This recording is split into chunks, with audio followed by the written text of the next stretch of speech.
Hello everyone, this is John Jenkins, and due to a request on my last video, uh, of course this is the crowdfunding slash business slash whatever channel, and I got a request on my last video in the comments section, and it said, could you talk about artificial intelligence?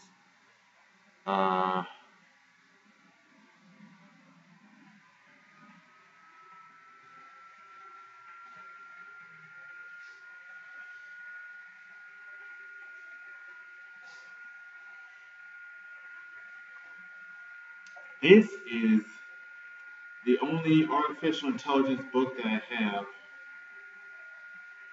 currently, and it was written by Jeff Heaton. This book was actually kickstarted. There was an entire series of books planned, and each one was kickstarted individually. I don't think that all of them are completed yet. But it says volume 1 on this one, Artificial Intelligence for Humans, volume 1, Fundamental Algorithms. So it says volume 1 here, but there's actually a volume 0. I didn't pick that one up. It was a little bit, I actually didn't know there was a volume 0 until after I bought this one. So anyway, I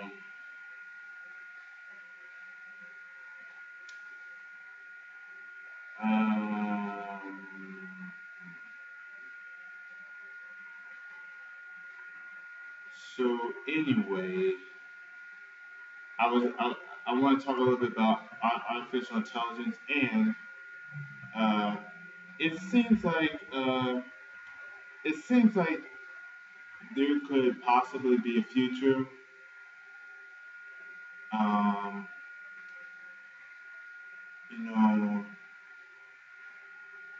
I remember I watched the DARPA challenge video where they had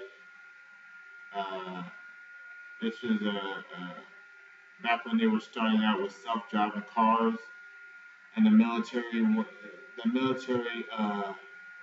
sent out a RFP request for proposal through DARPA, and I believe DARPA stands for Defense Advanced Research Projects Association, something like that. So,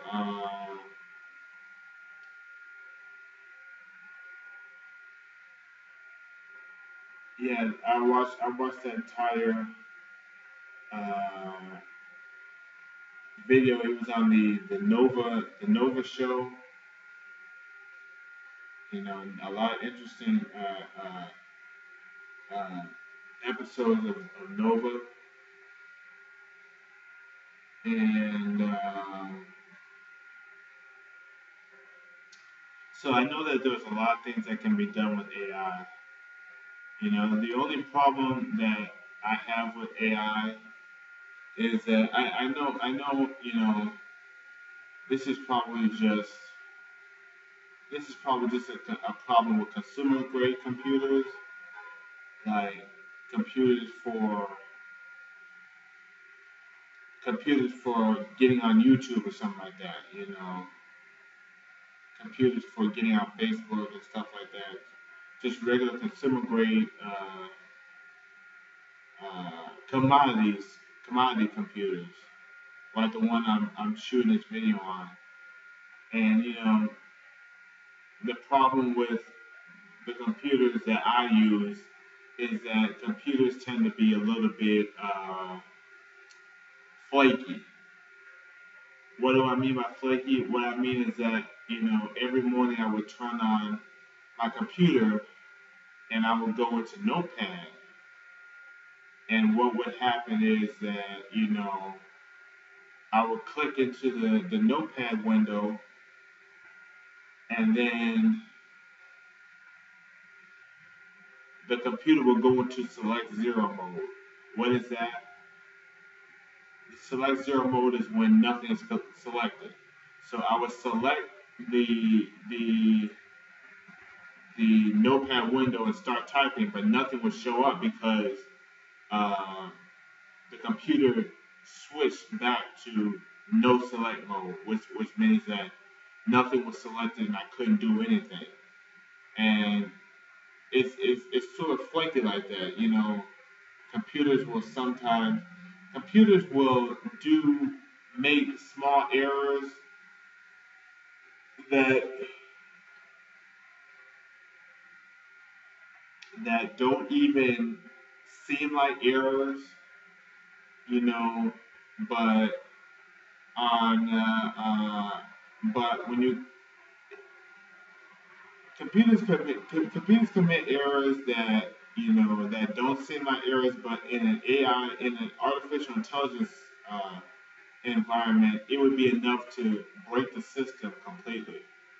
Like if your AI had to produce, you know, TXT files, or less likely it would have to produce RTF files, but let's just say it had to produce TXT files, and there was something in the computer that kept that kept forcing the computer to select zero mode.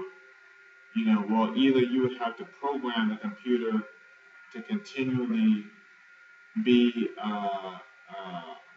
reselecting the text file so that it could write into it, or you would have to come up with a way to make it more reliable so that it wouldn't keep deselecting what you were working on. And there are millions of these little quirks that computers have. You know, some days the trackpad on my laptop won't work, and I get this red light on on the uh, the surface of the laptop right next to the trackpad, and that's the indication that the trackpad's not working that day. You know, and I can imagine if you got this AI machine that's regulating, you know, the the acid content of the drinking water, and then one day the acid, the acid uh, measurement mechanism just stops working. Then you have unregulated water into the tap water stream. Now, obviously, I keep saying this stuff about what I think about artificial intelligence, and obviously companies like Cisco and Citrix and IBM, of course, have made careers out of fixing problems like this, and they've created redundancies. They've created more reliable systems, more expensive systems, more dedicated systems, more how would I put this, more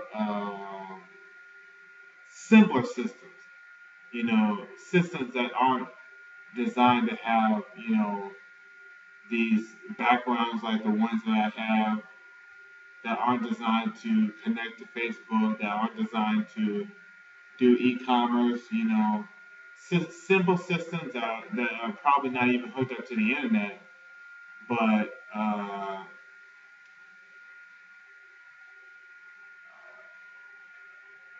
systems that can do a simple task reliably for long periods of time without needing replacement or anything of that nature.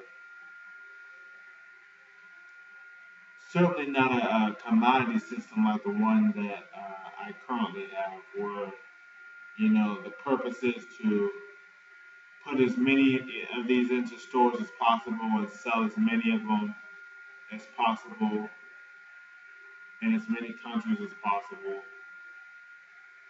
These these uh,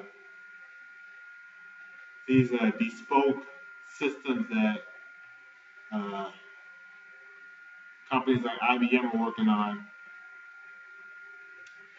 they have a very narrow scope, and they have higher quality hardware because you know you don't have to worry about producing a million of these. You only have to worry about producing 1,000 of them, so you can spend more money on higher priced hardware,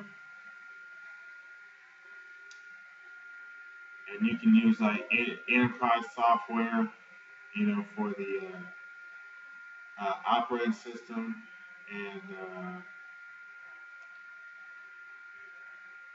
yeah, so um, that was the only thing that I had. That was the only issue that came to mind when I was thinking of AI.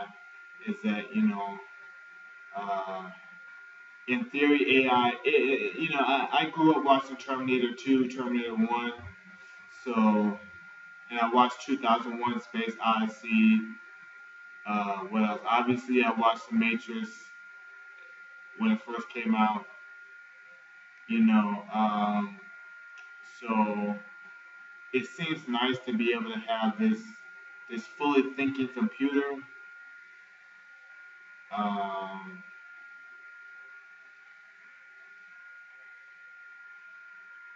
but what I'm saying is that you know, it'll never be able to replace the human brain.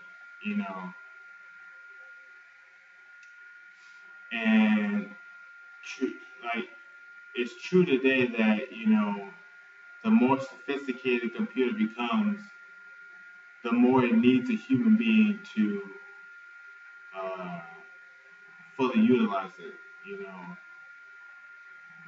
I mean, if you've got iTunes and Steam and all these other computers, all these other programs on your computer, you need like a human mind to be able to process those things, enjoy those things. That's what computers are made for, you know. Now I know that we have a lot of AI machines, and uh,